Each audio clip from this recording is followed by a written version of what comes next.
నాకు ఒక ఇన్విటేషన్ లేదు. అవునా కాదు, ఇతను ముందే పెట్టుకుని చెప్తున్నా. లేదు గురుగారు, మీరు 6 గంటల తర్వాత అదిగా ఒకసారి గురుగారు మీరు దండం పెడతా గురుగారు, ప్లీజ్ నేను పెట్టండి, మీరు ఆశీర్వదించండి. నేను ఇదిగో 6 గంటల తర్వాత నేను ఇక్కడికి వచ్చి వెళ్ళిపోవాలంట.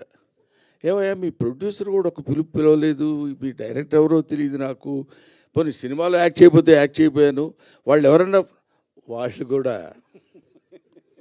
నీ ఇష్టమైతే రా, అది నీ అదృష్టం, లేకపోతే నేనేం చేయగలను, నీ అదృష్టాన్ని పరీక్షించుకుని నువ్వు రాగలిగితే మేము ఆనందిస్తాం అన్నట్టు వాళ్ళిద్దరూ సైలెంట్గా ఊరుకున్నారు.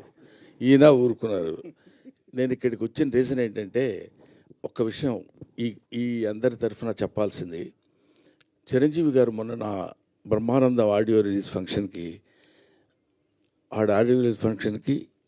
తన ఇన్విటేషన్ ఎందుకురా నాకు, నేనే వస్తాను అని చెప్పి వచ్చాడు ఆయన. మనం పెద్దవాళ్ళ దగ్గర నుంచి నేర్చుకోవాల్సినటువంటి విషయాలు చాలా ఉన్నాయంటానికి అందులో ఒక విషయం అది రీసెంట్గా నేర్చుకున్నాను. కాబట్టి తమ్ముడు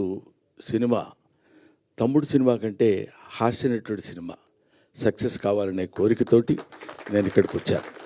ఇందులో పిలుపులు, బొట్టు పెట్టి పిలవటాలు అలాంటివన్నీ అది ఫార్మాలిటీస్, కానీ అవి స్నేహితుల మధ్య జరిగాయి, ఆత్మీయుల మధ్య జరగవు.